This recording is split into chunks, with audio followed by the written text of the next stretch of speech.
Gutter generation. ये दो शब्द बोले और एक बार फिर से कंगना रनौत ट्रोलर्स के निशाने पर आ गई।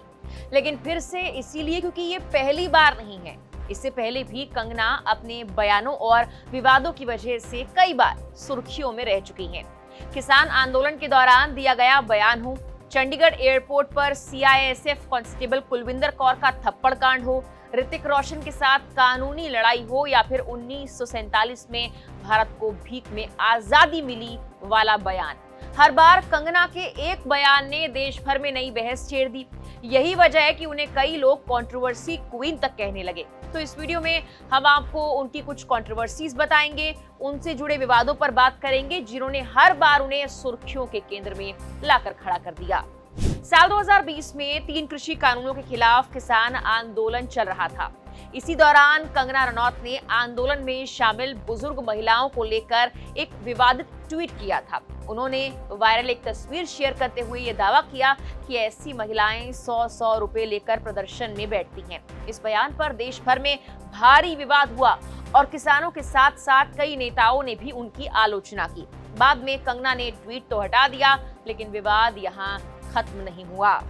करीब 4 साल बाद 2024 में उसी बयान की गूंज चंडीगढ़ एयरपोर्ट पर सुनाई दी। मंडी से सांसद बनने के बाद जब कंगना रनौत दिल्ली जा रही थी, तब सीआईएसएफ की महिला कांस्टेबल कुलविंदर कौर ने उन्हें थप्पड़ मार दिया था। कांस्टेबल ने बाद में ये कहा कि किसान आंदोलन के दौरान कंगना के बयान से उनकी मां आहत हुई थी, क्योंकि वो भी उसी आंदोलन का हिस्सा थी। घटना के बाद कुलविंदर कौर को सस्पेंड कर दिया गया और ये मामला कई दिनों तक सुर्खियों में रहा। अगर बॉलीवुड की सबसे चर्चित कंट्रोवर्सी की भी बात कर लें तो उसमें भी कंगना रनौत का नाम आता है। कंगना रनौत और ऋतिक रोशन वाली कंट्रोवर्सी के बारे में आपको कहीं ना कहीं जरूर मिल ही जाएगा। दोनों की कथित रिश्ते को लेकर एक विवाद शुरू हुआ और धीरे धीरे सार्वजनिक आरोपों और फिर कानूनी लड़ाई तक पहुंच गया। एक इंटरव्यू में कंगना ने ऋतिक को अपना सिली एक्स कह दिया था। इसके बाद दोनों ने एक दूसरे को कानूनी नोटिस भेजे। कंगना का आरोप था कि उन पर चुप रहने का दबाव बनाया गया, जबकि ऋतिक लगातार इन दावों से इनकार करते रहे। कई महीनों तक ये मामला बॉलीवुड की सबसे बड़ी खबर बना रहा। कंगना के एक और बयान ने उस दौरान कंगना को राजनीतिक विवादों के केंद्र में भी लाकर खड़ा कर दिया। अभिनेता सुशांत सिंह राजपूत की मौत के बाद मुंबई पुलिस की आलोचना करते हुए कंगना ने ये कहा था कि उन्हें मुंबई में पाकिस्तान अधिकृत कश्मीर यानी पीओके से भी ज्यादा डर लगता है। इस बयान पर महाराष्ट्र की राजनीति में जबरदस्त बवाल मच गया था। बयानबाजी इतनी बड़ी कि बीएमसी ने उनके मुंबई स्थित ऑफिस के एक हिस्से पर कार्रवाई भी की थी। इसके बाद मामला अदालत तक पहुंचा और लंबे समय तक कानूनी और राजनीतिक बहस का विषय बना रहा। जबकि साल 2021 में कंगना ने यह कहा था कि भारत को 1947 में मिली आजादी भीख थी और असली आजादी 2014 में मिली।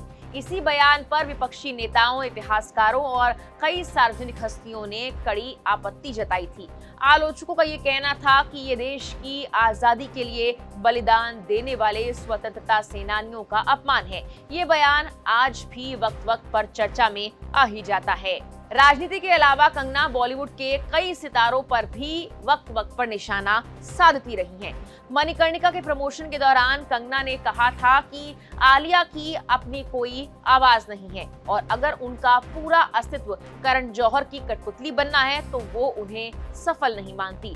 कंगना के इस बयान पर भी खूब बहस हुई और सोशल मीडिया पर दोनों के समर्थक आमने सामने तक आ गए। आलिया भट्ट के अलावा तापसी पन्नू को लेकर भी कंगना रनौत कई बार विवादों में रही। जब आयकर विभाग ने तापसी के घर और उनसे जुड़े ऑफिस पर छापेमारी की थी, तब तापसी ने सोशल मीडिया पर व्यंग्यात्मक ट्वीट किया था। इसके जवाब में कंगना ने उन्हें सस्ती और सस्ती कॉपी कहकर निशाना साधा। उन्होंने लिखा था कि तुम हमेशा सस्ती ही रहोगी क्योंकि तुम सब रेपिस्ट की फेमिनिस्ट हो। अगर तुम निर्दोष हो तो कोर्ट जाओ और वहां से बरी होकर आओ। कंगना के इस बयान पर भी सोशल मीडिया पर जमकर विवाद हुआ था। दीपिका पादुकोण भी कंगना के निशाने पर आ चुकी हैं। दीपिका के मानसिक स्वास्थ्य अभियान पर सवाल उठाते हुए कंगना रनौत ने इसे प्रमोशन का हिस्सा बताया था, प्रचार का हिस्सा बताया था। इस बयान की मानसिक स्वास्थ्य विशेषज्ञों और सोशल मीडिया यूजर्स ने आलोचना की थी और कहा था कि ऐसे बयान डिप्रेशन जैसे गंभीर मुद्दे को हल्के में दिखाते हैं। 2024 में भी गांधी जयंती के मौके पर कंगना विवादों में रही थी। उन्होंने पूर्व प्रधानमंत्री लाल बहादुर शास्त्री की तस्वीर शेयर करते हुए ये लिखा कि भारत के पास पिता नहीं बेटे हैं। कई लोगों ने इसे महात्मा गांधी पर तंज माना और इस पोस्ट को लेकर भी जमकर बहस छिड़ गई। और फिर 2026 में जनरेशन गटर वाले बयान ने एक बार फिर से कंगना रनौत को विवादों के केंद्र में लाकर खड़ा कर दिया है।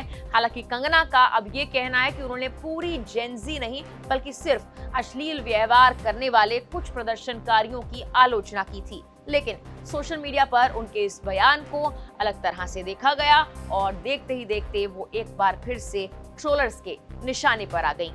यानी पिछले कुछ सालों पर नजर डालें तो साफ दिखता है कि कंगना रनौत जितनी अपनी फिल्मों के लिए चर्चा में रहती हैं, उससे कई ज्यादा अपने बयानों की वजह से भी वो सुर्खियां बटोरती हैं। यही वजह है कि उन्हें अक्सर कंट्रोवर्सी क्वीन कहा जाता है। फिलहाल के लिए इस वीडियो में इतना ही।